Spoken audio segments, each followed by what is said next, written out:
Moments don't just change a life, they reveal one. On an ordinary morning in a glass-walled boardroom high above Philadelphia, a young millionaire collapsed without warning. And the only person who ran to save her wasn't a doctor, a bodyguard, or an executive. It was the quiet, single dad in a maintenance uniform, an overlooked veteran whose past no one knew and whose courage no one expected. What happened next would shock an entire company, expose a hidden truth, and bring three strangers together in a way none of them could have imagined. Before we begin, if you enjoy heartfelt stories of kindness, redemption, and the quiet heroes walking among us, we invite you to subscribe to our channel. Your support helps us share more inspiring healing stories every week. Now, let's begin. The morning light over downtown Philadelphia had a sharpness to it, clean cold and almost metallic, glinting off the glass facade of Ward Tower, like a warning no one could hear. Inside the 63rd floor boardroom, however, the world felt warm, polished, confident. It was the kind of room where fortunes were made, alliances were struck, and the powerful walked with steps so steady they forgot gravity still applied to them.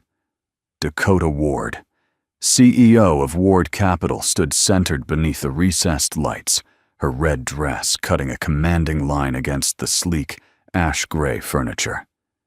She was only 35, but carried the authority of someone who had long since trained herself to never tremble in public.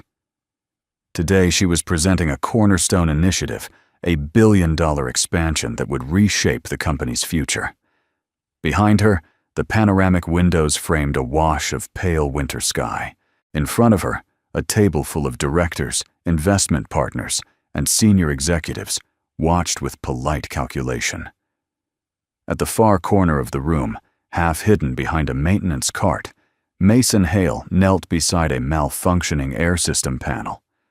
His olive green work uniform blended into the background. He preferred it that way. Most people didn't notice him, which suited him fine.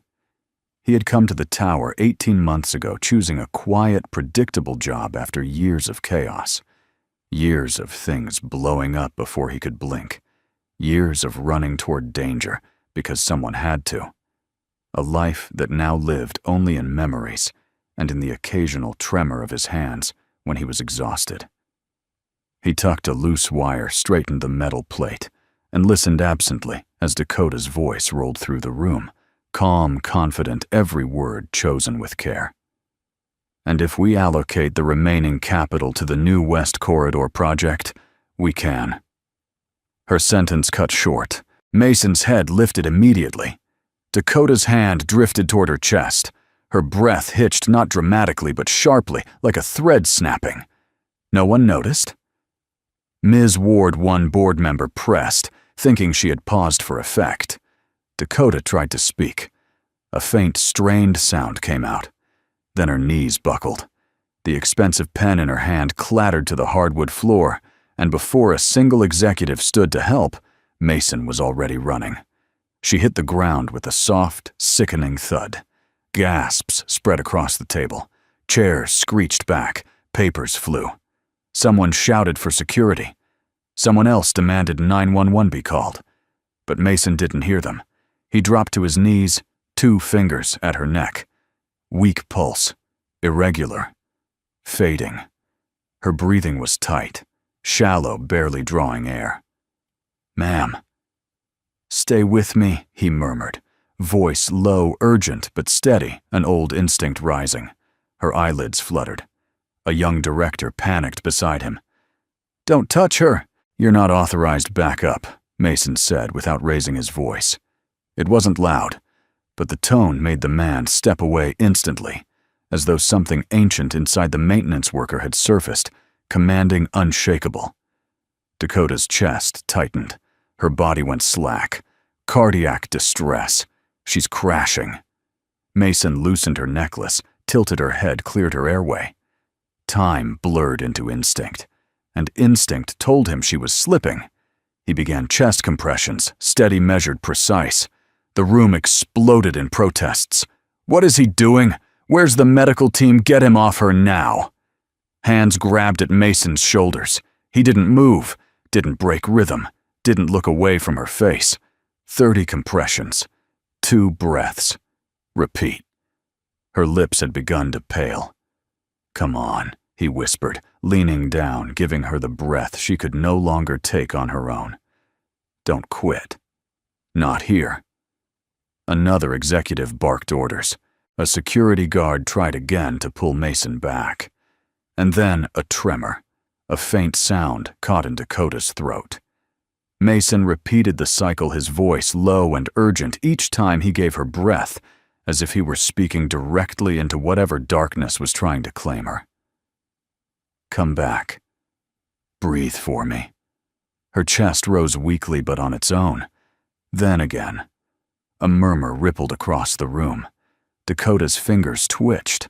Her eyelids fluttered open the slightest fraction, as though she were surfacing from underwater. And that was the moment the paramedics arrived. They took one look at Mason's positioning, perfect compressions, correct airway support, and moved in seamlessly. But the executives didn't follow the medic's lead. A security supervisor jabbed a finger at Mason. "You're done here. Step away. Now." Mason lifted his hands, breath unsteady, sweat running down his temples. He didn't argue. He simply stepped back, eyes still locked on the woman whose life he had fought for. Dakota lay on the stretcher as they secured monitors around her. One paramedic looked up at Mason, eyebrows slightly raised. "You kept her going," he said quietly. Mason didn't answer. Before he could ask if she would be all right, hands closed around his arms, firm, unforgiving. He was yanked off the ground. "Are you out of your mind?" a board member hissed. "You assaulted our CEO. We have everything on camera." "She wasn't breathing," Mason replied, breath still shaking. "I gave her CPR. You put your mouth on her." "That's how breathing works," he said. But there was no point arguing with fear, dressed as authority. They hauled him toward the door. Behind him, he heard the paramedic call out, "She's stabilizing." Relief struck him so hard he nearly stumbled. Dakota was alive, but the moment of relief was swallowed instantly by a surge of fury from the executives. "Get him out of this building. Terminate him immediately. Make sure he never comes back." The elevator doors shut behind him with a cold, metallic clang. The boardroom chaos faded. Mason stood alone in the hallway, heart pounding not from fear, but from the familiar ache of a world that didn't care to know his name or what he had done. He pressed a hand over his sternum, steadying his breath. At least she lived. That was all that mattered. As he walked toward the service exit, the winter wind howled against the building outside, sharp, cold, unforgiving. And in that moment, Mason knew today wasn't just an accident. It was the beginning of a storm he hadn't seen coming. The cold that clung to Philadelphia that evening felt different, heavier, as if the city itself had learned what happened inside Ward Tower and decided to shiver for him. Mason Hale walked down the long concrete ramp toward the employee exit, his breath forming small white ghosts in the air. His uniform still bore faint creases from where hands had gripped him, dragged him, discarded him like he was nothing. A quiet beep from his keycard echoed as he pushed it against the exit panel. Red light. Access revoked. It always amazed him how fast a man's life could collapse. Sometimes it took years. Sometimes it took a single breath. He let the keycard drop into the return tray. No use keeping it. No one inside wanted him back. By the time he reached home, an aging row house tucked into a narrow West Philadelphia street, the sky had turned a dusky gray. The porch light flickered. He really needed to fix that. Behind the thin door, he heard small footsteps, and then the soft thud of a little girl sliding across the wooden floor in her socks. The moment he opened the door, Kara Hale, age 7, ran into him, a whirlwind of tangled brown hair and oversized pajamas with paint stains on the sleeves. "Daddy, you're home late." Her voice trailed off as she looked up at him. She always saw details adults missed. Mason forced a smile, gentle, tired, practiced. "Long day, kiddo." Kara's eyes narrowed the way they always did when she sensed something was wrong. She had inherited that intuition from her mother. Mason swallowed hard. He never wanted Kara to know how ugly the world could be. "Did they shout at you again?" she whispered. He froze. Kara continued, her small fingers gripping the fabric of his uniform. "Your face is tight. It gets tight when people shout at you." Too perceptive for 7, he thought. He crouched down to her level. No shouting. Just work stuff. She didn't believe him, not really, but she nodded anyway, because Kara always tried to be brave for him. He brushed her hair behind her ear. "Where's Mrs. Cooper in the kitchen?" She said the oven's acting cranky. Kara wrinkled her nose. "Like Mr. Halloway from downstairs." Mason cracked a soft laugh despite everything. Kara had a way of pulling light out of him, even when he thought he had none left. Marilyn Cooper, their elderly neighbor, stood at the stove stirring a pot of chicken noodle soup. The steam clouded her glasses. "Well, you look like somebody wrung you out and forgot to hang you back up," she said, turning toward him. Her tone was gruff, but her eyes shone with concern. "Rough day," Mason murmured.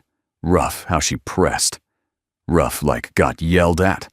Rough like broke something expensive. Or rough like you're about to say something I won't like. Mason leaned against the doorway, feeling the weight of humiliation press down on him again. "I got fired." Silence filled the tiny kitchen. Marilyn slowly set the spoon down, crossed her arms and studied him. "Did you do something you shouldn't have?" He shook his head. "I saved someone's life."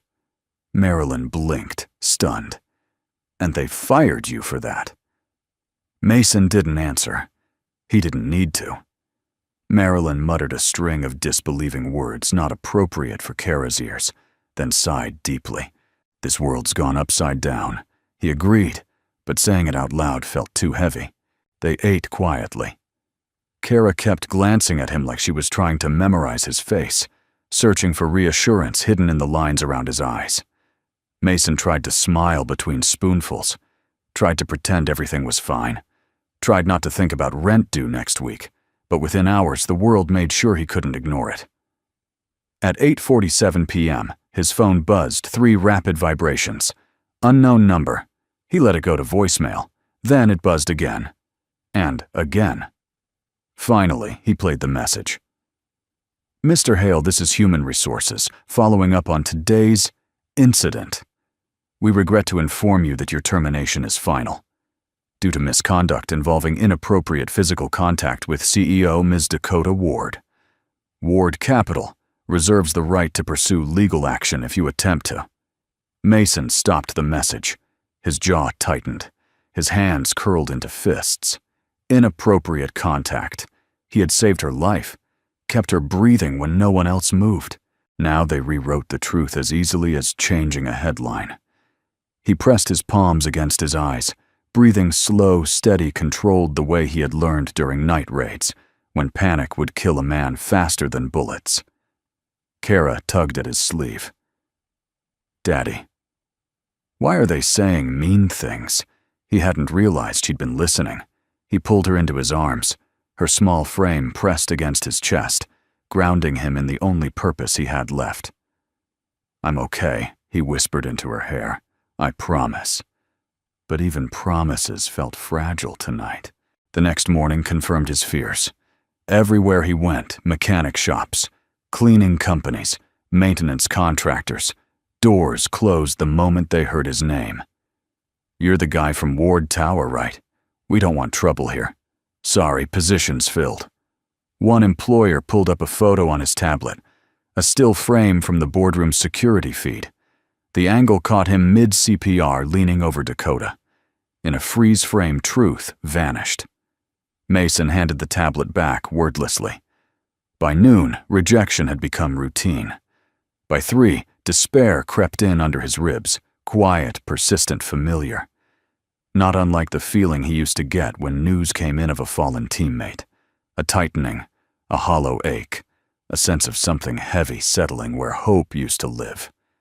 He walked home slower than usual, not because he was tired, but because he wanted time to think before he had to look Kara in the eyes again. When he turned onto his street, he saw her on the front steps, knees hugged to her chest, waiting.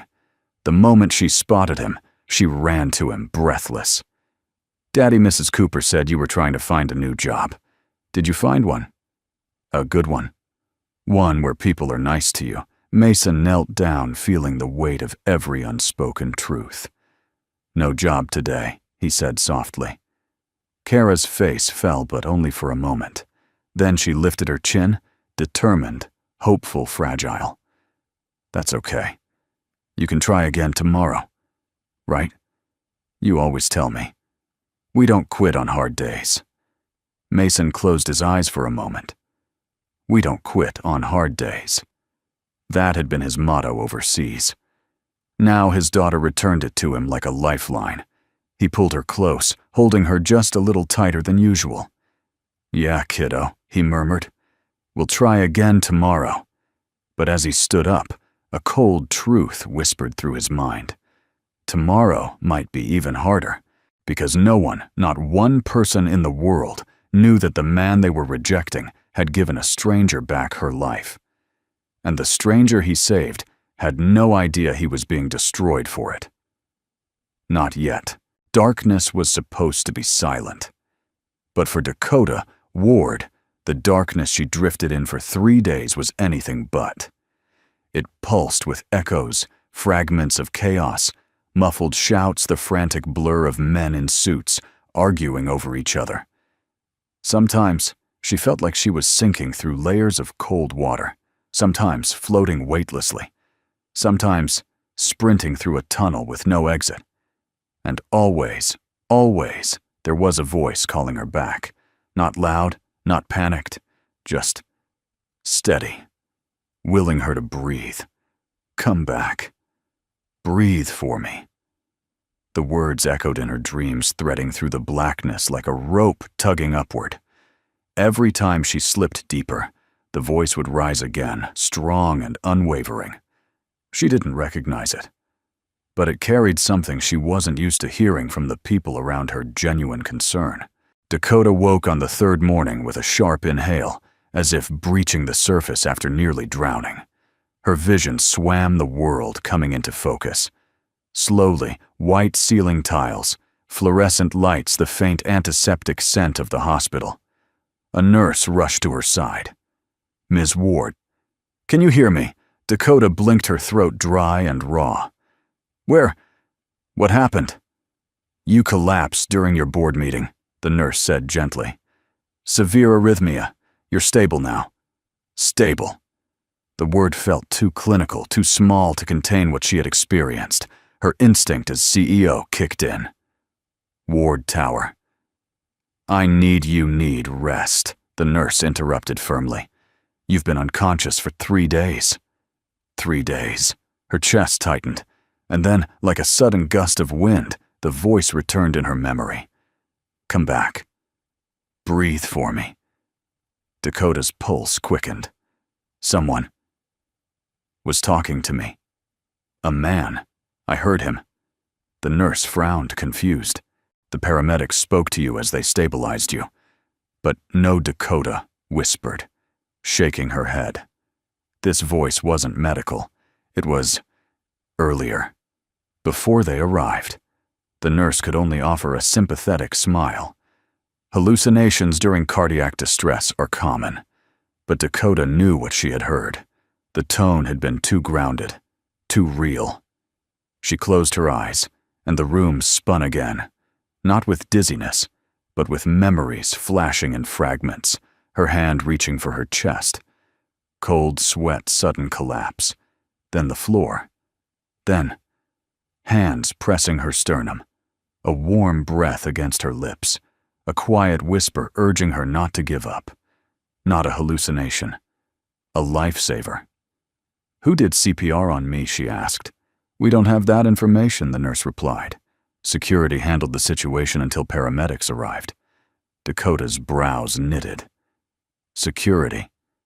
They aren't trained for that." The nurse hesitated. "I really don't know, Ms. Ward, but whatever happened, it kept you alive long enough for emergency response." Dakota lay back against the pillows, frustration simmering beneath her skin. Someone had fought for her life, and she didn't even know his name. By late afternoon, Dakota had regained strength enough to sit upright.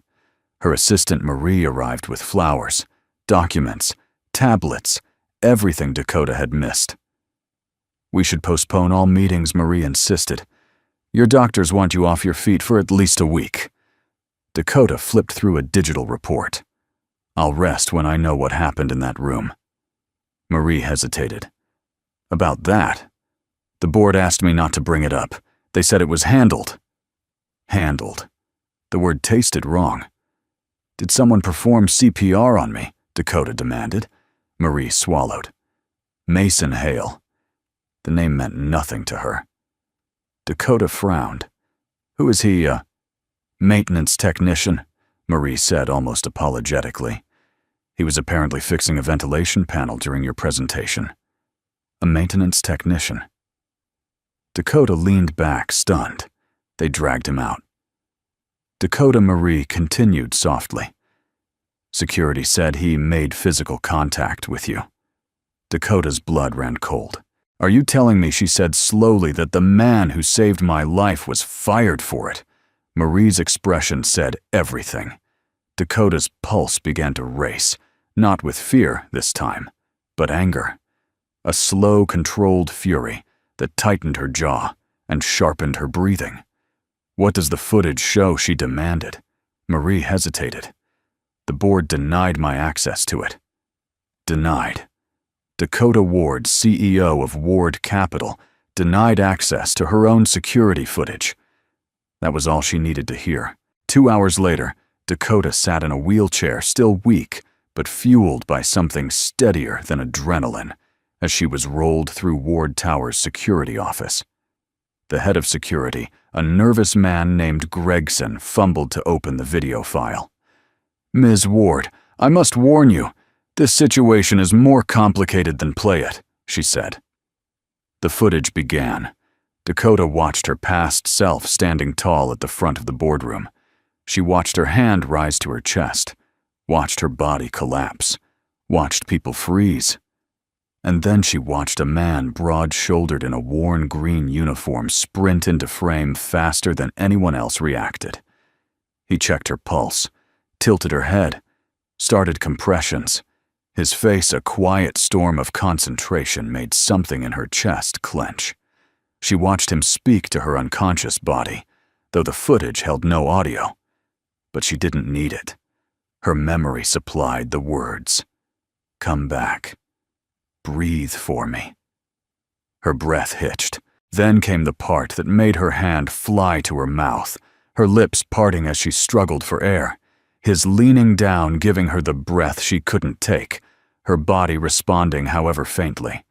This wasn't misconduct. This was survival. Dakota's eyes glistened. "Oh my God," she whispered. They pushed him out like he was some kind of predator. Gregson licked his lips nervously. "Ms. Ward, the board insisted the board lied," she snapped. "He saved my life." For several heartbeats, she couldn't speak. Rage and guilt warred inside her. She felt sick, physically sick, to think she had been lying unconscious while they destroyed the man who brought her back. And then the camera showed something else, something worse. 4 men grabbing Mason, dragging him out violently. Him not resisting, just looking back at her one last time, as if hoping she would wake, as if hoping someone would believe him. Dakota's chest tightened. She whispered, barely audible, "What did we do to him?" The room was silent. Tears slipped down her cheeks, silent, slow, unstoppable. This wasn't the voice of a CEO. It was the voice of a woman who had realized a debt she couldn't repay. But she would try, no matter what it cost. She straightened in her chair, wiping her face. Her voice was no longer breaking, it was made of steel. "Find him," she said. "Today. Now." Gregson blinked. "Ms. Ward, get me his file, his address, everything you have. And anyone who tries to stop you, tell them the CEO is done being lied to." Her eyes hardened. "I'm going to make this right." The winter wind knifed through the narrow streets of West Philadelphia, rattling rusted gutters and sending scraps of paper swirling along cracked sidewalks. Dakota Ward, wrapped in a long camel coat that did nothing to steady her trembling hands, stepped out of the black SUV and stared at the row house address, glowing faintly on the peeling mailbox. 12 Brookside Avenue, the place where the man who saved her life, then vanished from her world, now lived. The drive here had been a storm of emotions she tried to tame but couldn't. Shock, anger, shame. And underneath all of that, a weight she had never felt before: responsibility. Not the corporate kind she carried every day, the human kind. She took a slow breath, steadying herself. Behind her, her driver Jameson looked uncertain. "Ma'am, this isn't a safe neighborhood for you to be walking alone." "I'm not alone," she said softly. The truth was, she had never been more aware of how her decisions affected people below her, people she'd never noticed, people who existed in the margins of her empire, people like Mason Hale. She approached the door. The paint had chipped away years ago, and the wood was splintered from winter storms. She raised her hand to knock. The door cracked open before she touched it. A small face peered out. A little girl, big brown eyes, pale cheeks, hair tangled like she had been pulling her hands through it all night. Kara. Dakota recognized her instantly from the emergency record she'd read on the drive over. 7 years old. No mother. School notes marked polite, shy, helpful, and at risk of exhaustion due to caretaking responsibilities. "Hi, Dakota," said her voice, softening naturally. "I'm looking for your dad." Kara hesitated, fingers tightening on the edge of the door. Her lower lip trembled. He's not getting up." Her voice cracked in a way that snapped something deep inside Dakota. "What do you mean he's not getting up?" Dakota leaned forward. Kara opened the door wider. Inside, the air was cold. Not winter, cold, sick cold. That quiet cold that gathers in a home when the person holding it together has stopped moving. Through the dim hallway, Dakota saw him.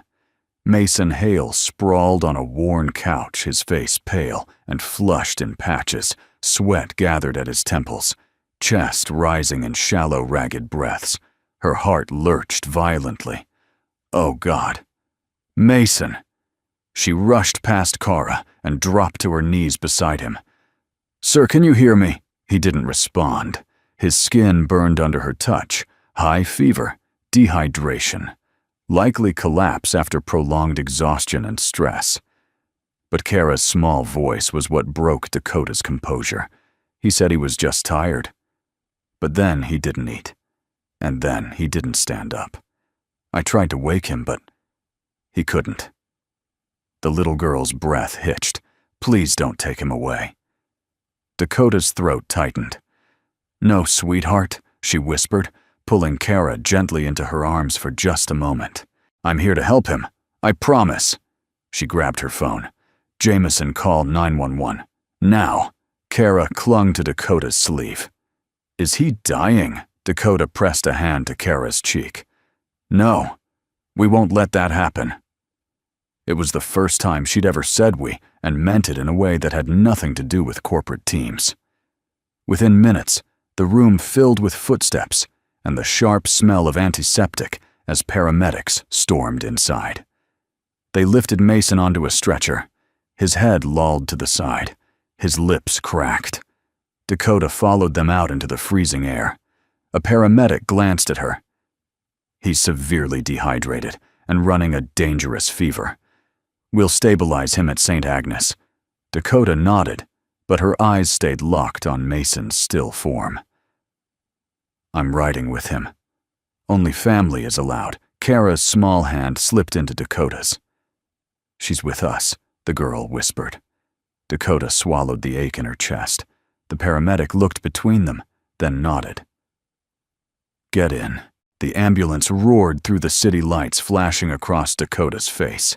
She held the metal rail with white knuckles while watching the rise and fall of Mason's chest. He saved my life, she whispered almost to herself. And we let this happen to him. The paramedic didn't answer, but his eyes softened. Sometimes silence held its own truth. Kara huddled beside Dakota, her tiny hand gripping Dakota's coat, like it was the only steady thing left in her world. When they reached the hospital, doctors rushed Mason away, leaving Dakota and Kara in the fluorescent-lit waiting area. Dakota pulled her coat around the trembling girl and held her close. Minutes passed, then an hour, then 2. Still no word. Kara fell asleep with her head in Dakota's lap, her breathing soft but uneven. Dakota gently smoothed the girl's hair, her own heart twisting every time she replayed the boardroom footage in her mind. His determination, his whispered plea for her to breathe, the violent way they dragged him off afterward, her own absence in the moment he needed a voice to defend him. Her eyes burned. How long had he been sick? How long had he been alone? How long had her silence contributed to his downfall? When a doctor finally approached, Dakota stood so quickly she nearly woke the child. Is he okay? The doctor nodded with cautious optimism. He'll recover. He's suffering from severe exhaustion, a high-grade fever and dehydration. But his vitals are stabilizing. He'll need rest fluids and time. Dakota exhaled deeply, her shoulders sagging. Can I see him? The doctor glanced at the little girl still sleeping on the chair. He might wake up soon. It could help to have a familiar face. Dakota hesitated. She wasn't family. But Kara was. And Kara needed both comfort and stability, something Dakota could offer, until Mason regained strength. Take us to him, Dakota whispered. The room was dim when they entered. Machines beeped softly. Mason lay still, an IV dripping steadily into his arm. Dakota approached his bedside, her steps slow, reverent. He looked nothing like the man in the footage, strong, controlled, unshakable. Here he looked breakable, and it shattered her. She pulled a chair close. Kara climbed onto the bedside, small fingers brushing her father's hand. Then Dakota did something she had never done before. Not in boardrooms, not in public, not even in her private moments. She bowed her head. I'm so sorry, she whispered. You gave me your breath when I had none left, and I wasn't there when they took yours. Her voice cracked. You deserved better, and I'm gonna make sure you get it. She reached out and rested her hand lightly over his. His skin was warm now, too warm, but not burning like before. For a moment she let herself breathe in sync with his slow, steady breaths. This wasn't corporate obligation. This wasn't guilt alone. This was something far deeper, a recognition of a man who had been unseen far too long. And Dakota Ward, a woman who had always moved, fast, spoken fast, decided fast, made a promise for the first time in years. I will find the truth. I will fight for you. And I will not let anyone erase what you did. As she sat there beneath the hum of hospital lights, Kara curled against her arm, and Mason resting just inches away, Dakota felt something unexpected. A shift, a beginning, a fragile, flickering hope. And she knew this was no longer about debt. It was about justice. And maybe if fate was kind, about something even more profound. Morning crept slowly into the hospital room, soft and pale, filtering through half-closed blinds, and touching everything with a quiet gentleness. Dakota Ward had not moved all night. She sat with her back straight but weary eyes fixed on the man lying in the bed beside her. Mason Hale looked less ashen, now, less lost in the fever that had threatened to swallow him the day before. His breathing was steadier, deeper, the kind of breathing that belonged to someone fighting their way back to the world. And curled beside him, head tucked into the blanket near his arm, was Kara, her small hand slipped protectively into her father's palm. Dakota watched the scene, and something inside her tightened. Not pain, not guilt. Something gentler. Something she hadn't felt in a long time. She brushed a strand of Kara's hair behind the child's ear. The girl mumbled a sleepy protest and curled tighter against her father. A soft knock came at the door. A nurse entered with a clipboard. He's improving. Fever's down, fluids are helping. He just needs rest. Dakota nodded with relief, her shoulders softening. Thank you. But the nurse hesitated. You might want to prepare for the emotional side of recovery, too. Veterans sometimes wake disoriented. Dakota looked back at Mason. His brow twitched in some invisible dream. Disoriented how flashbacks, night terrors, fight-or-flight reactions. The nurse gave a sympathetic smile. Not everyone understands what they've lived through. Dakota's gaze lingered on Mason's face. She had seen fear before. Fear in boardrooms, when markets shook, fear in investors, when numbers dipped.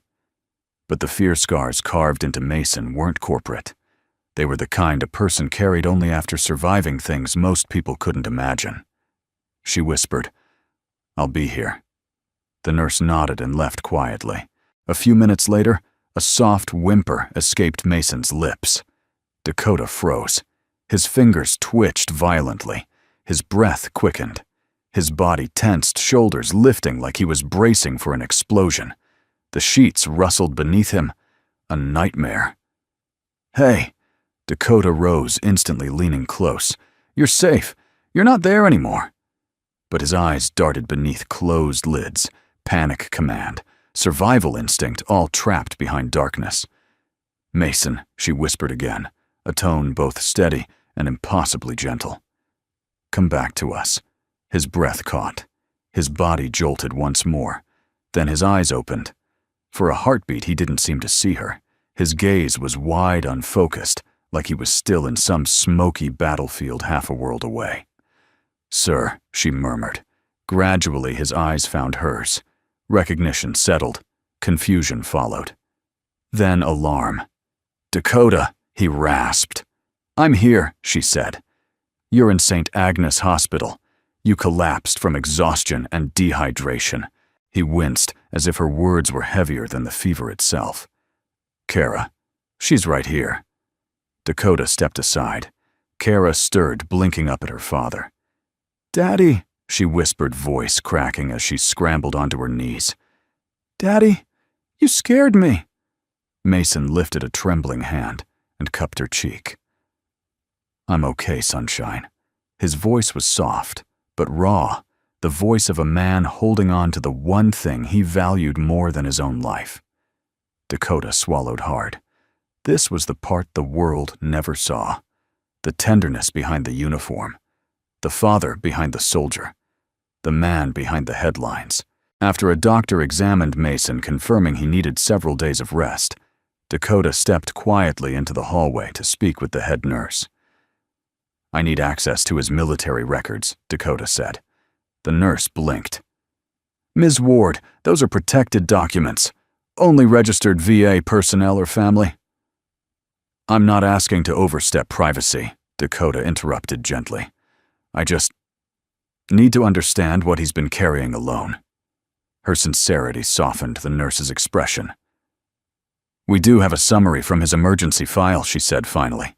Not details, but enough to give you a picture. She handed Dakota a thin printout, and Dakota's world stilled. Personnel staff. Sergeant Mason Hale Unit. URT Quick Response. Tactical Division Service. Record highlights.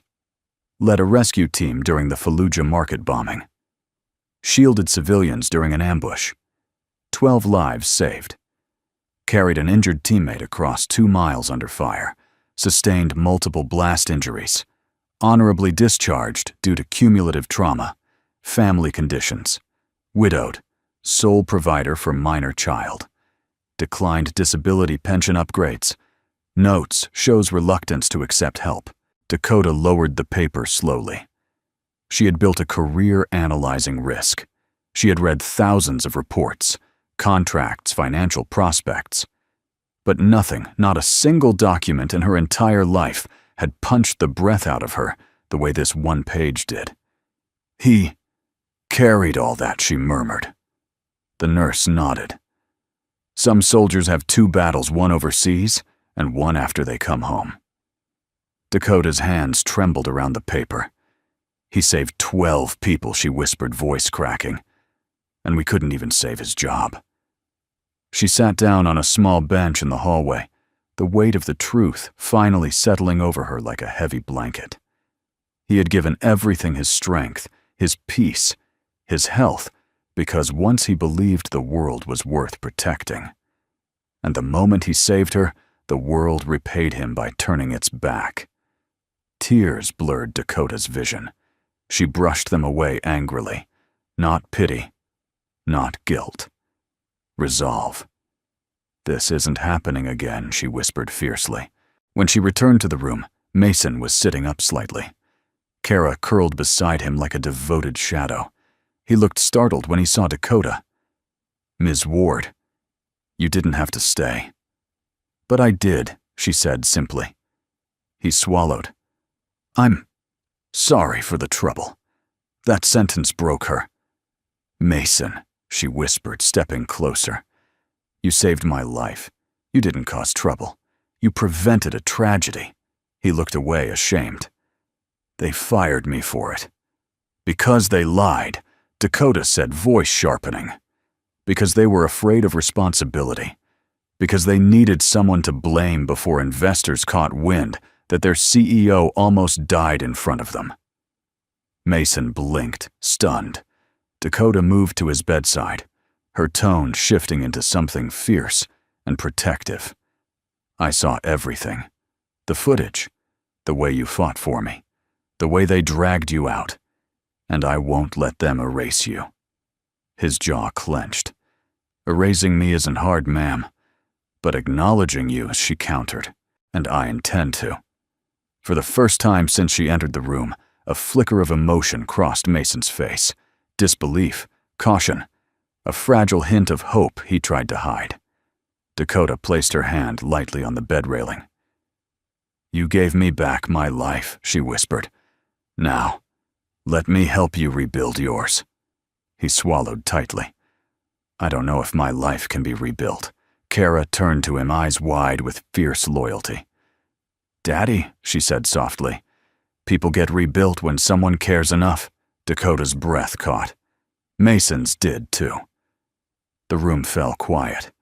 For the first time, Dakota felt that this wasn't just repayment.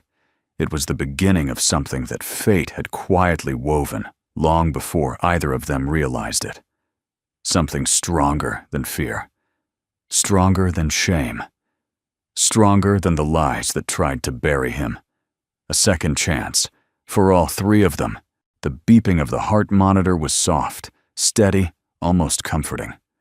For the first time in days, Mason Hale felt something other than pain, exhaustion, or the cruel weight of a world that had turned its back on him. He felt present. Still weak, still foggy, but present.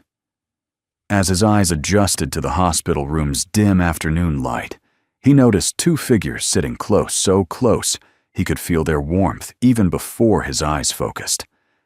Kara leaning against the bedside, clutching his hand with both of hers, like she feared he might slip away if she let go. And beside her, sitting upright posture, tense with worry, but eyes softened in a way he had never seen before, Dakota Ward.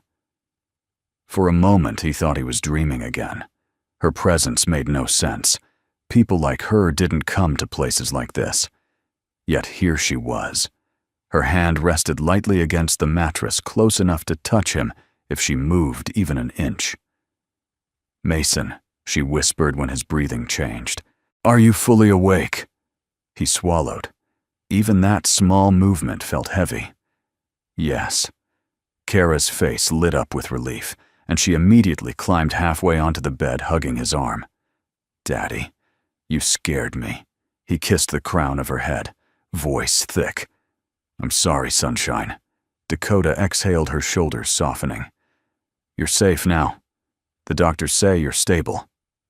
Stable. The word meant more to him than she could ever know. Stability wasn't something he had felt in a very long time. He looked at her confused. Why? Why are you here? Dakota hesitated, her voice lowered. Because you saved my life. And then but my company failed you in every possible way. He blinked slowly, trying to follow the thread of her words.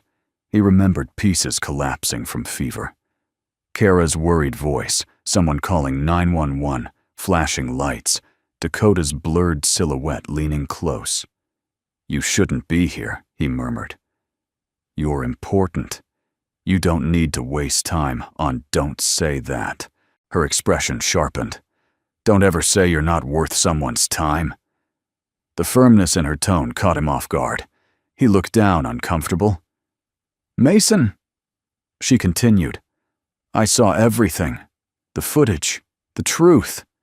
I saw how you fought for me when no one else moved. His jaw tightened. That moment wasn't something he relished remembering. I just did what anyone would have done. Dakota shook her head. No, they didn't move. You did. Her words hung in the air, heavy with meaning. And then she said, voice trembling slightly. They dragged you out like a criminal. They ruined your name. They ruined your livelihood. They tried to make you disappear. Mason swallowed hard. That's how things go sometimes. No, she said quietly. That's how things go when no one fights back. And I'm done letting them get away with that. He stared at her. This woman of power and polish, suddenly raw and fierce, in a way that felt almost protective. Why, he asked. She held his gaze. Because I owe you my life. Silence filled the room, thick, emotional, unmistakably real. When the nurse came to check his vitals, Dakota stepped aside but didn't leave. Neither did Kara, who clung to his forearm like a life raft. As the nurse changed his IV bag, Mason whispered, How long was I out? 2 days, Dakota said softly. When I found you, you were burning up. Kara was trying to wake you. Mason's face fell. He looked at his daughter, guilt washing over him. I'm sorry, sweet girl. Kara shook her head. You don't say sorry for being sick, Dakota smiled faintly. She's right. For a moment, Mason let that warmth settle inside him. It wasn't something he was used to. Most people didn't step into his pain, didn't sit beside his hospital bed, didn't look at him like his existence mattered. This felt new. Too new. After the nurse left, Dakota reached into her purse and took out a folder. I found your records, she said. Your service file. He stiffened instantly. You had no right. I didn't access anything private, she interjected gently. Just your emergency summary. He breathed out slowly, shoulders loosening. Dakota hesitated before speaking again. Her voice was soft, reverent. You saved 12 civilians during the Fallujah bombing. Mason didn't answer. You carried a teammate 2 miles under fire. He stared at the ceiling. You shielded a family with your own body. He clenched his jaw. His heartbeat quickened. And you never took disability upgrades. Never asked for help. Never told anyone. His voice, when it came, was low and tired. People have it worse. Dakota shook her head, emotion tightening her throat. You don't get to diminish what you survived, or what you gave. He turned away from her. None of that matters anymore. It matters to me. Her words landed like a stone dropped into a still pond, sending ripples through him. Slowly, hesitantly, he met her eyes. There was no pity there, no discomfort, only sincerity, and something else he couldn't name yet. Something steady. Something human. "Mason," she whispered, "you didn't just save my life. You changed it." His brows furrowed. "How I was dead for those few seconds," she said quietly. "I felt it. I heard you calling me back. You didn't let me go." The air thickened around them. His throat tightened. She continued, voice barely above a breath. "You gave me a piece of your courage when mine wasn't enough." Mason had no answer for that. His mind raced with memories he tried hard to bury. Battlefield nights, broken bodies, whispered prayers, desperate breaths. Times when he had called others back from the darkness. Sometimes failing, sometimes succeeding. But no one had ever said this to him. Dakota stepped closer to the bedside. Her hand hovered, then gently rested over his. "Mason," she said, steady and certain, "I don't want to fix your life for you. That's not what you need. But I won't let them bury your name. You deserve to be seen." He swallowed hard. "I don't need recognition. I just need to take care of Kara, I know," she said softly. "And I can help you do that." He stiffened. "I don't want charity." "This isn't charity," Dakota said. "This is justice." For a long moment, neither spoke. Then Mason let out a breath, a shaky one, and nodded once, tiny, almost imperceptible. It wasn't acceptance. Not yet. But it was the closest he had come in years. Dakota smiled, small but heartfelt. Kara squeezed his hand again. "Daddy. She's nice. She's really nice." Mason's gaze softened as he looked at his daughter. Then at Dakota. In different worlds, under different circumstances, none of this would have happened. But today, in a quiet hospital room filled with truth, vulnerability, and second chances, they were three people bound together by a moment none of them had chosen. But all of them were changed by. For the first time since the boardroom, Mason felt something flicker inside him. Not hope, not yet, but something close. And Dakota felt something too. A promise forming quietly in her heart. "I will not leave him behind." Ward Tower looked different to Dakota Ward the day she returned. Colder, sharper, less forgiving. The building's glass facade reflected her own stern expression back at her, as she entered an expression she had learned at a young age, the expression of a woman who had decided she would not be stopped. Her heels echoed down the marble hallway, each strike carrying a message.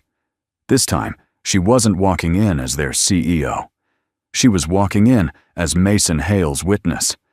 And she was done being silent. Inside the executive conference suite, the board was already gathered. Suits pressed, ties, perfect faces, composed in the kind of corporate calm designed to avoid accountability. When Dakota walked in, every head turned. Ms. Ward said Derek Brigham, the CFO, his smile thin and practiced. "We didn't expect you back so soon." "You'll learn to expect the unexpected from me."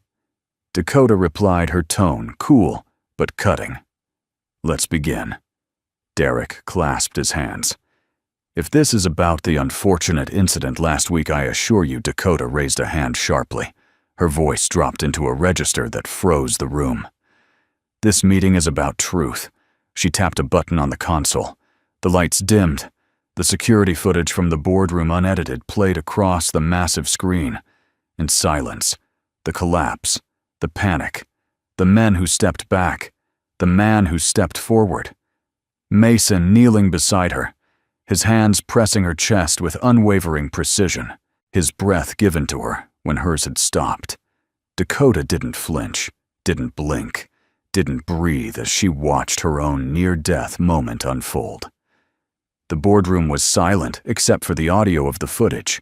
Then came the violent moment, security yanking Mason away while he stumbled, still dazed, still trying to check if she was breathing. Gasps rippled across the modern polished table. Derek stiffened. "This is not the video we reviewed." No, Dakota said. It's not. Because someone ordered the original footage buried. Derek's jaw clenched. Ms. Ward, there were legal concerns. Legal concerns, Dakota snapped, stepping closer, palms flat on the table. You fabricated a misconduct case against the man who saved my life. He put his hands and mouth on you, Derek fired back. It was CPR, she thundered. The only reason I'm standing in this room is because of him. Silence fell like a hammer. Dakota drew a steadying breath. You didn't just fire him, she said quietly. You destroyed him. Leaked selected frames. Poisoned his reputation.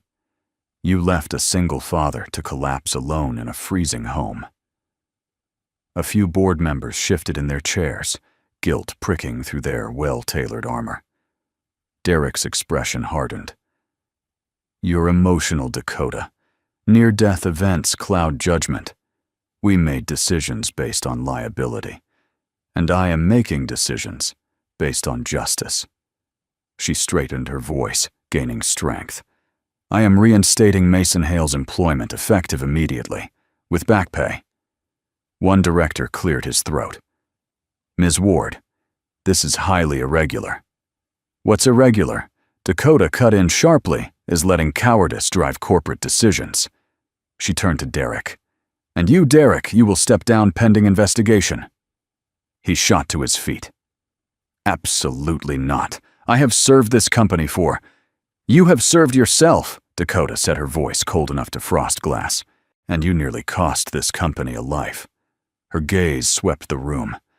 There will be no more burying the truth, no more scapegoats, no more looking away. The board sat stunned. Dakota inhaled, her shoulders steady. This company will be known for how it treats people, not how it hides from mistakes. If anyone disagrees, she added, my office will accept your resignation willingly. No one spoke. They understood. Dakota was no longer the polished young CEO they thought they could sway. She was something far more formidable now. After the meeting, news of the footage and the reinstatement packet was sent to HR. Legal was notified. PR was instructed to prepare a correction statement. Dakota signed more documents in 2 hours than she typically did in 2 days. She didn't mind.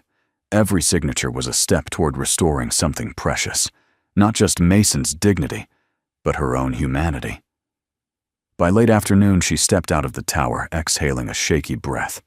The winter air bit at her cheeks. Jameson pulled up the SUV. Ma'am, back to the hospital. Dakota hesitated. Yes, her voice softened. Back to them. Meanwhile, at St. Agnes Hospital, Mason had been moved to a quieter recovery room. The fever had broken, leaving his skin cool but clammy. His body felt hollowed out, as if exhaustion had carved away the core of him. But something else weighed more heavily, the heaviness of being invisible. He stared at the blank ceiling tile, his thoughts spiraling. All he had ever wanted was to provide for Kara, to give her safety even if he had none. But the world had made that harder than any battlefield had. A soft knock pulled him from his thoughts. The door opened. Dakota stepped in, still dressed in her sharp winter coat hair. Wind tussled from the city's cold gusts. Her face held both gravity and warmth. Kara, who had been coloring quietly on the floor, looked up. Ms. Dakota knelt, hugging her gently before approaching Mason's bedside. He blinked, surprised. You came back, she nodded. Of course. There was no arrogance in her tone, no formality, just presence. I had a meeting today, she said. A meeting. Mason's brow furrowed. About me. Dakota took a slow breath. Yes. What did they say? He asked, quietly bracing himself for another blow. That you saved me, she said. That you were wronged. And that I won't allow another minute to pass without setting things right. Her hand gently brushed the papers she carried. This is your reinstatement, she said, with full back pay and a formal apology. Mason stared. Back pay apology. After everything, I don't need their apology, he said gruffly. I just need steady work." "You'll have that," she said softly. "But you deserve more." He shook his head, overwhelmed. "I didn't ask for any of this." "I know," she whispered. "That's why you deserve it." His breath caught. Her eyes softened further. "And Mason? Derek has been suspended. There will be an investigation. The truth is out." Mason froze. No one had ever fought for him that way. Not since the military. Not since his wife. Not since the world had turned cold. He swallowed hard. "You didn't have to do that." "Yes," she said softly. "I did." Something unspoken passed between them. Recognition, understanding, gratitude. Something deeper neither had words for yet. Kara climbed onto the bed beside her father. "Daddy, are you okay?" Mason cupped her cheek, nodding. "Yeah, baby. I think things might get better." Dakota smiled gently. "They will. I promise." In that quiet hospital room as dusk, painted soft violet across the window.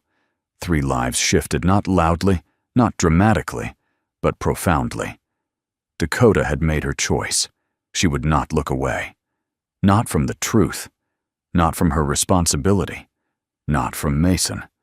And certainly not from the man the world had nearly forgotten. Snow flurries drifted softly across Philadelphia the morning Mason Hale was discharged. The world looked gentler than it had in weeks, muted quiet, wrapped in winter's fragile calm. But inside, Mason the storm was far from gone. His legs were steady enough to walk, yet his spirit felt unsteady, still trying to understand why people he barely knew had suddenly stepped between him and the darkness he'd been sinking into. Especially her. Dakota Ward walked beside him as the nurse wheeled his paperwork down the hall.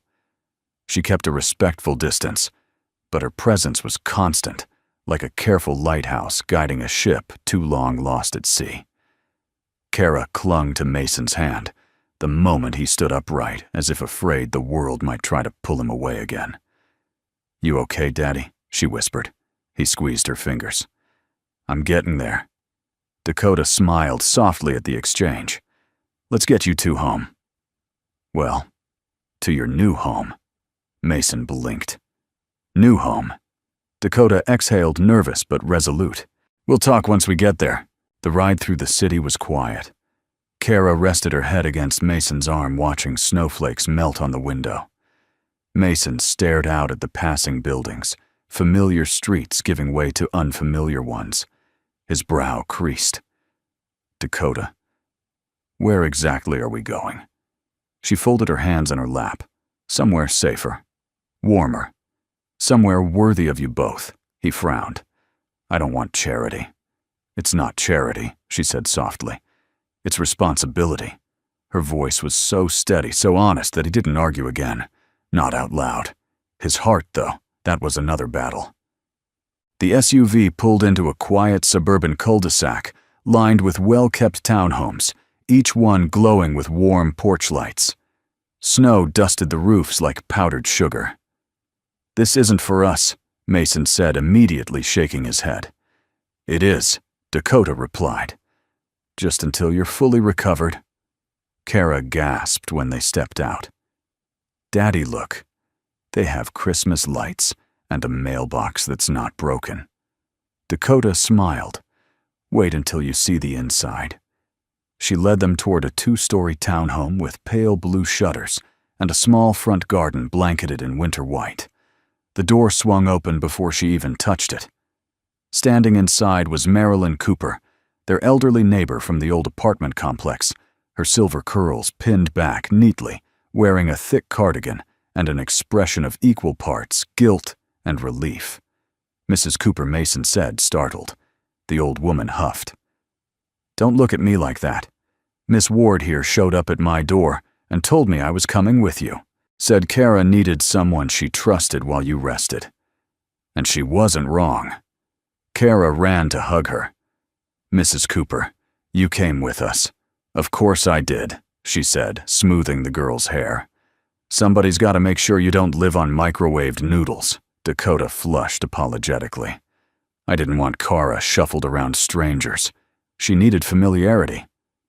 Mason opened his mouth to protest, then stopped. The truth was, seeing Mrs. Cooper there made something in his chest unclench. Come inside, Dakota said gently. Both of you.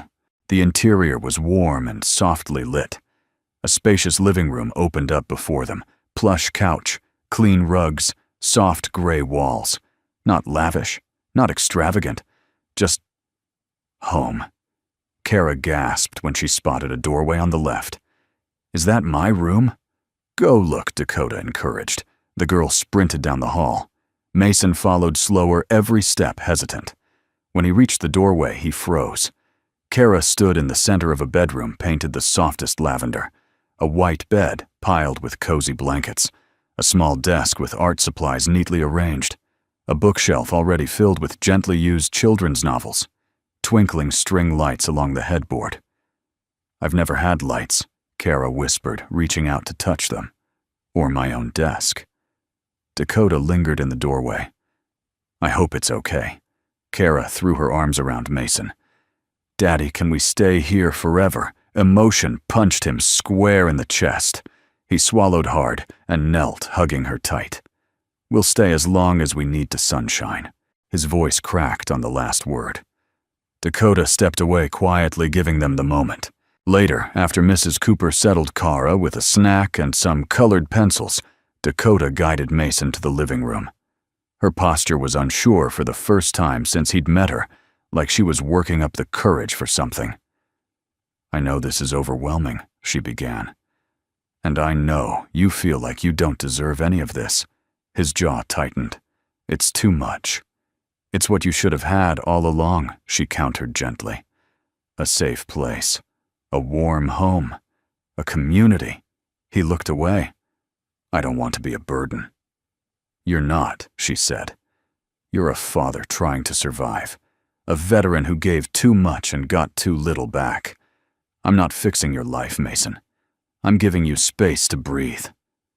He rubbed the back of his neck, still uneasy. Why are you doing this?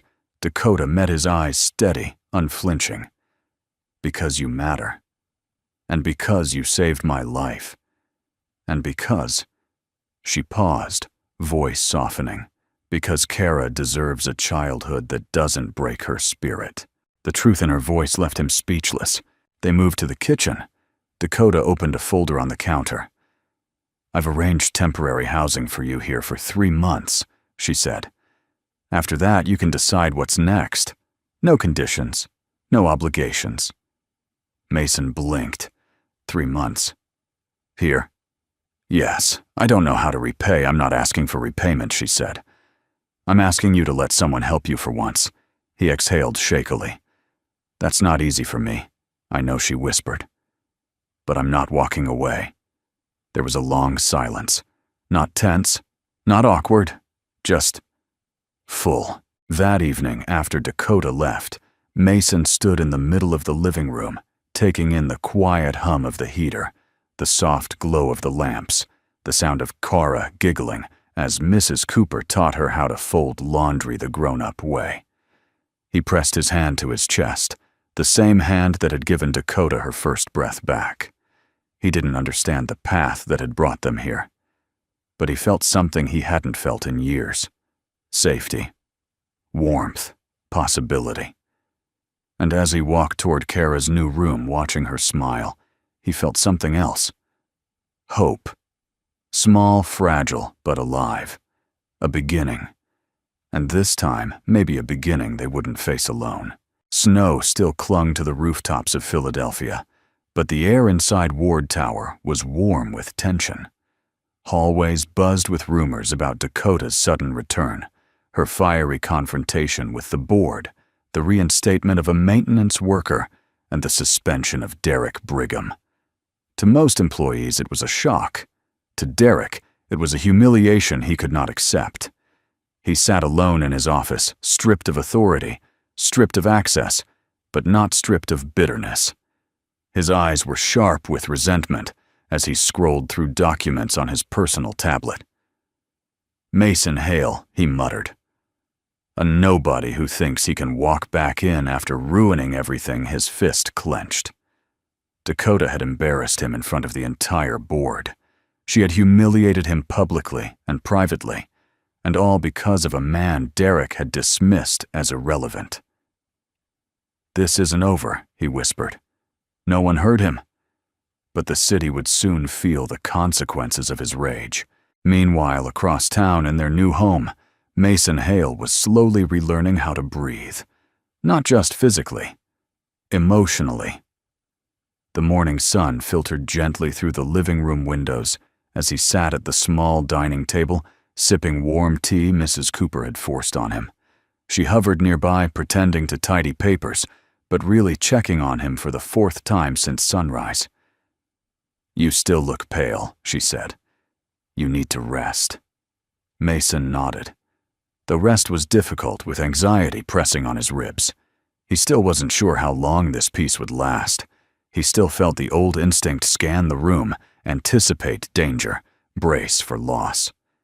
But then he looked toward the hallway, where Kara was crouched over her new desk, drawing a picture of the three of them.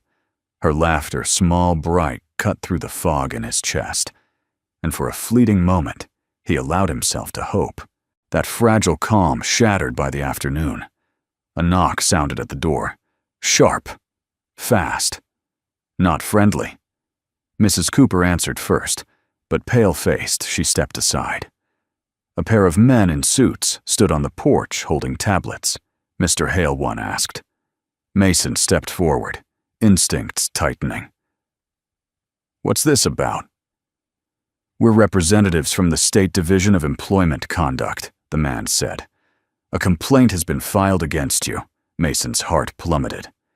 "A complaint?" The second man handed over a document. Anonymous, but detailed. Claims of misconduct in your previous employment. Allegations regarding inappropriate behavior, falsified military honors, and unstable psychological conduct. Mason's breath hitched. Falsified honors. Psychological instability. These were not just lies. They were nuclear-level accusations that could destroy any chance of rebuilding his life. Kara peeked from behind him, eyes wide and scared. "Daddy? What's happening?" Mason crouched, brushing her cheek. "It's okay, baby. Go sit with Mrs. Cooper." Though his voice stayed, even his stomach twisted. The men waited expressionlessly. "Sir, we'll also need to verify your veteran credentials. There are suggestions your discharge papers were exaggerated." The world tilted. In his chest, old wounds ripped open. "My records are legitimate," Mason said. Voice low, steady a warning beneath it. "We'll be in touch," the man said, completely indifferent to the devastation he'd delivered. "Please remain available." They turned and left. The door shut. Silence. Mason's hands trembled. He pressed them against the wall, struggling to contain the storm inside. Who would do this? Who hated him enough? And then it hit him. Derek. The man had the connections, the motive, and no moral restraint. Mason closed his eyes. A familiar ache pierced through him, the ache of being hunted again. But this time, not by enemies on foreign soil. By enemies in his own city. When Dakota arrived an hour later, she found Mason sitting rigidly on the couch, Kara tucked protectively against his side, and Mrs. Cooper pacing angrily. "What happened?" Dakota asked, scanning their faces. Mason handed her the document silently. Her eyes scanned the allegations. Her expression darkened. "Lies," she hissed. "Every single word. This has Derek's fingerprints all over it." Mason exhaled, rubbing his temples. "He's not letting this go. He won't win," she said firmly. "Dakota." His voice cracked. "This is my life. These lies, they stick. And people hear words like unstable veteran, and they believe it. They always believe it." Dakota knelt in front of him, her hands gripping his knees. "Look at me." He did. Her eyes held fury and fire and faith. Faith in him. I know who you are, she said. Kara knows who you are. Mrs. Cooper knows who you are. You fought for your daughter. You fought for strangers. You fought for me. Her voice softened. You've been surviving on your own for so long that accepting help feels like weakness. But I need you to hear this. You're not alone anymore. His throat tightened. I can't let you fight my battles, he said. You're not letting me, she replied. I choose to. Emotion stung behind his eyes. But why he whispered? Dakota inhaled the truth written clearly on her face. Because you deserve a chance at life, she said softly. A real chance. And because I'm done letting injustice decide who gets to stand and who gets left behind. Her words fell into him like light cracking through a long-sealed window. That night, after Kara fell asleep, curled beside Mrs. Cooper, Mason sat alone in the dim living room.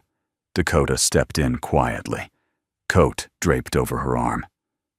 I should go, she murmured. But before I do, I want you to know something. He looked at her. She looked at him for a long moment, long enough that the room seemed to still. No matter what Derek throws at you, she said, I'll stand between you and him. Every time. Mason swallowed. You've done too much already. No, she whispered. Not enough. Her gaze softened. Not for what you gave me. The air shifted. Something tender, something dangerous hung between them. For a moment, neither spoke. Then Dakota stepped back, her voice barely audible. We'll face tomorrow together, Mason. You're not losing this time. She left quietly, but the echo of her promise stayed. And somewhere deep inside, beneath the scars, beneath the exhaustion, beneath the fear, a small flame flickered in Mason Hale, a flame that had been nearly extinguished. Hope. But the storm was only beginning. Tomorrow the world would try to break him again. And this time, he would have to decide whether he would run from the fight or finally step into the light he had been denied for far too long. The morning air inside the Ward Capitol Auditorium felt heavy, humming with tension as employees filed in. Some whispered.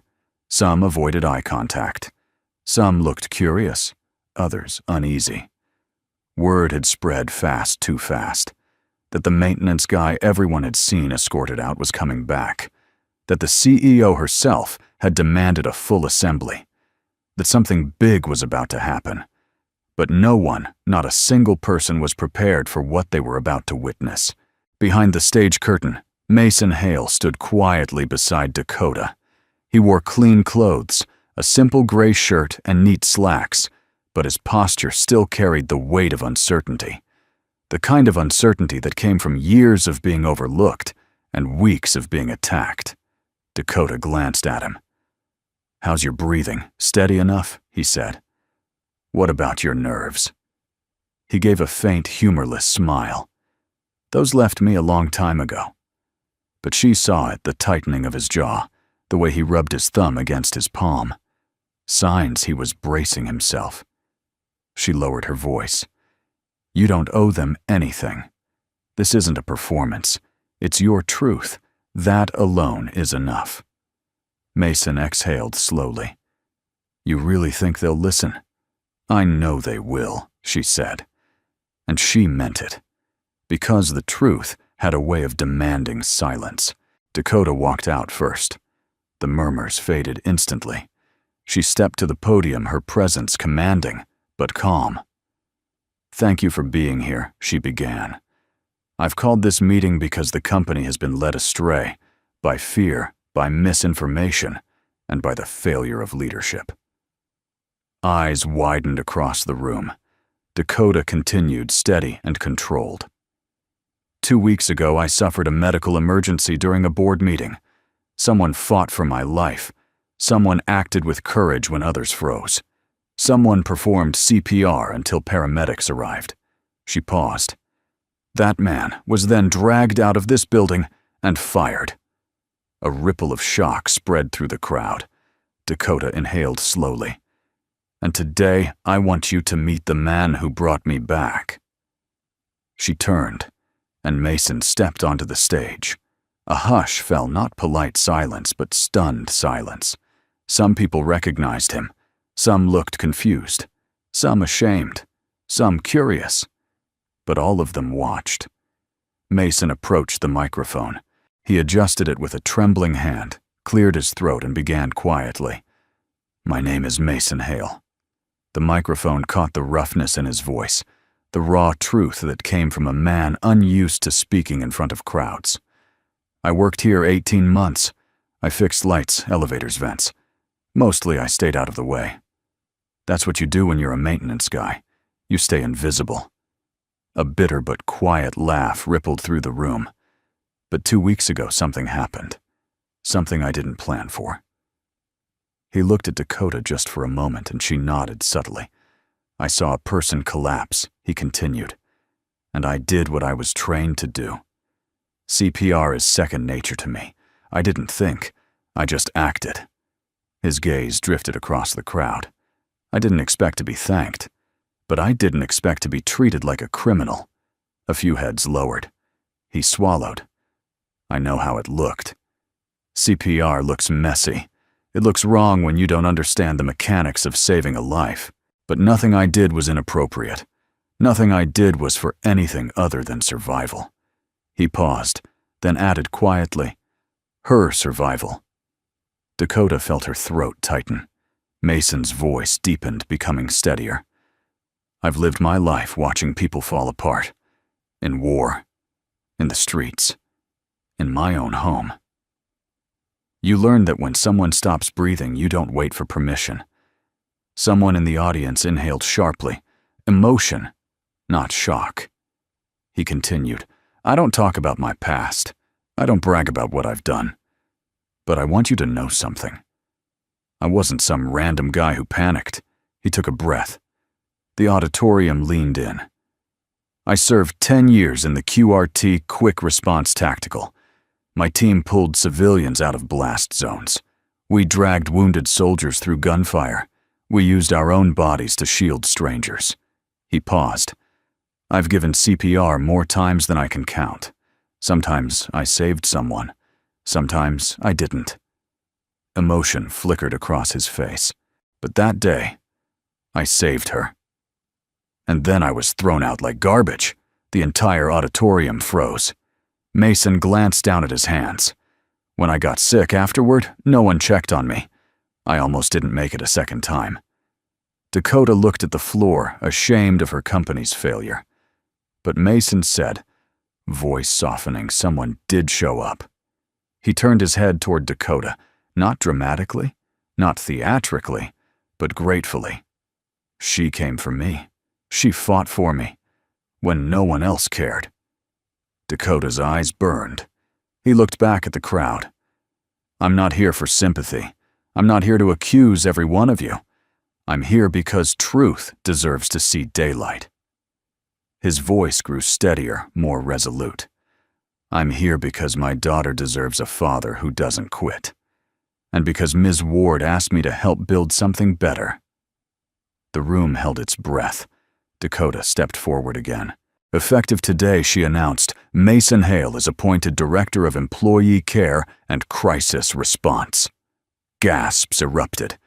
He will develop training protocols and support systems so no employee, maintenance intern, or executive is ever overlooked again. She placed a hand lightly on his shoulder. "Mason Hale saved my life. Now he will help us save many more." The auditorium erupted into applause. Not slow, not hesitant, but powerful. A standing ovation rose like a wave. Mason blinked in disbelief. He had never been applauded since leaving the military. He didn't know what to do with that kind of respect. Cara, who had been sitting in the front row with Mrs. Cooper, bolted forward and hugged him the moment he stepped off stage. "Daddy, they clapped for you." He held her close, the world blurring around him. Dakota stepped beside them, her expression warm, proud. "You earned this," she said softly. But Mason shook his head, overwhelmed. "No," he whispered. We earned this. The room glowed with applause, with truth, with new beginnings. And as Derek Brigham watched the live stream from a distant corner of the city, his face twisted in rage, it became clear. Today belonged to the truth, and the truth had finally found its voice.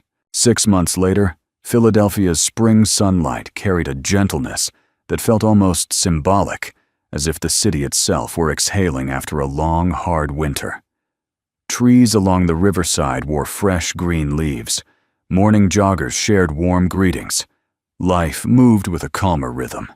And for the first time in many years, so did Mason Hales. The office wing of Ward Capital that once felt cold and indifferent had transformed. A hallway that used to echo with hurried footsteps now displayed framed letters of gratitude from employees. Stories of lives changed because someone finally listened.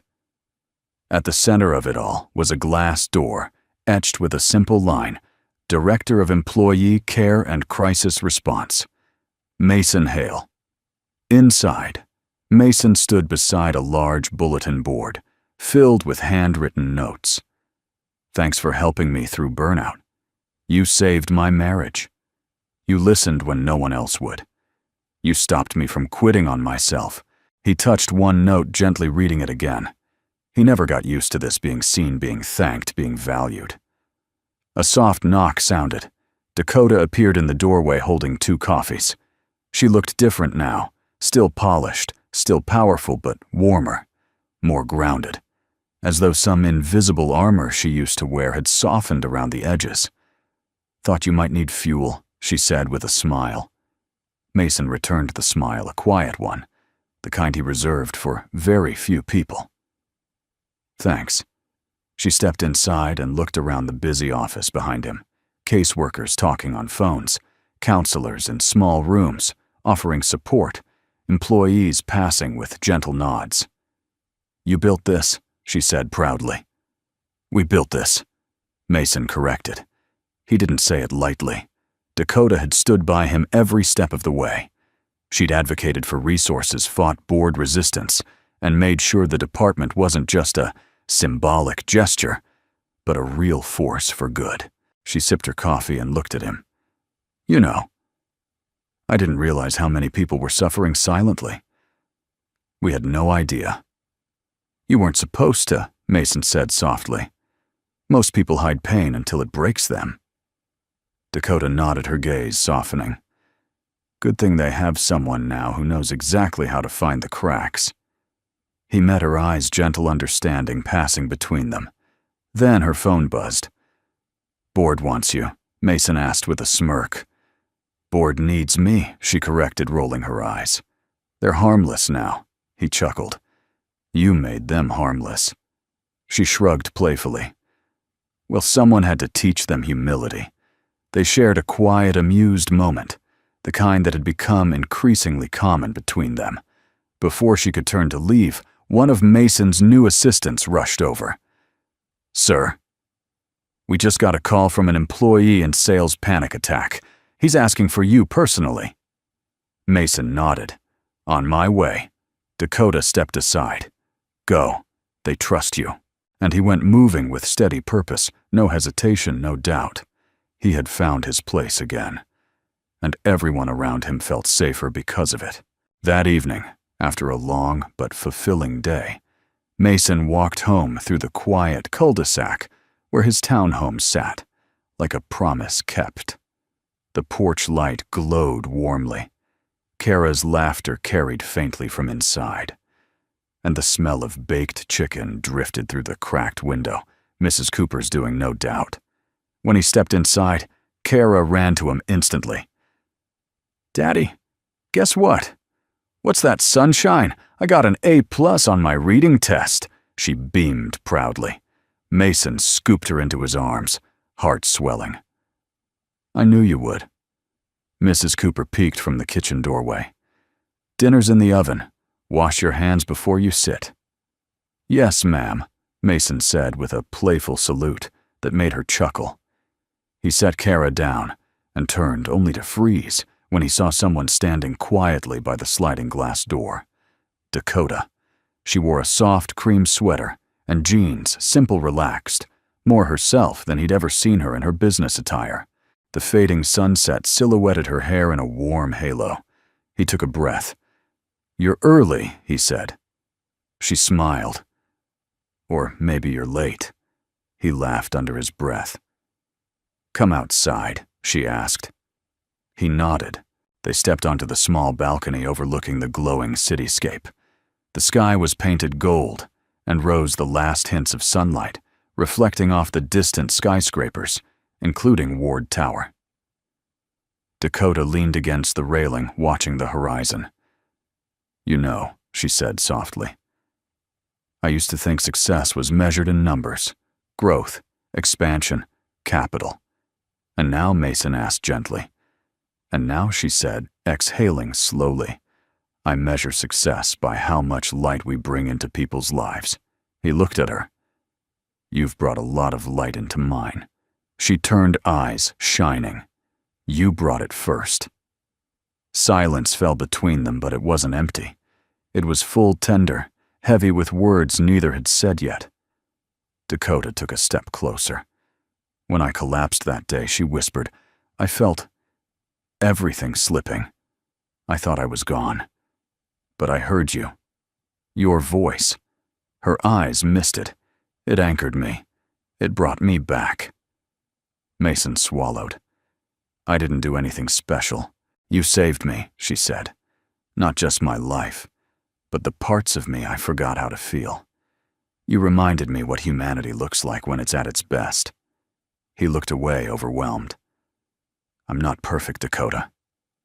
"No," she said softly. "You're real. And that's better." The wind rustled gently through the evening air. He turned back toward her. Her hand was resting on the railing. Without thinking, he placed his over it. She didn't pull away. Her fingers intertwined with his. It wasn't dramatic. It wasn't rushed. It was quiet. Steady. Deep. Just like them. Moments later, the sliding door opened, and Kara peeked out. "Daddy, Ms. Dakota, dinner's ready." Dakota laughed softly, wiping at her eyes. "Coming, sweetheart." Mason ruffled Kara's hair. "We're right behind you." Kara ran back inside. Before he followed, Mason turned to Dakota. "Thank you," he murmured. "For what?" she asked gently. "For seeing me," he said. "For giving us a home. For giving me a chance to be whole again." Dakota stepped closer, her voice barely above a whisper. "And thank you," she said, "for teaching me that miracles don't always look like magic." She paused. "Sometimes. They look like second chances." Their foreheads touched lightly, a brief, intimate moment that said more than words could. Then they walked inside together. A family not by blood, not by title, but by choice healing, and the quiet love they were building day by day. And as the door closed behind them, the last light of evening glowed softly across their world, a world they had rebuilt with compassion, courage, and the simple, profound belief that no one deserved to be forgotten. Before we say goodbye, we'd love to hear from you. Where are you watching from today? And which moment in this story touched your heart the most? Your comments mean more than you know. They help us feel connected to each of you, wherever you are in the world. If you'd like to join us for more uplifting stories about kindness, second chances, and the quiet heroes among us, we warmly invite you to subscribe to our channel. It's a simple click, but it truly helps keep this community growing. Thank you for spending your time with us, for listening all the way to the end, and for being part of this little corner of hope and humanity. We appreciate you more than words can say.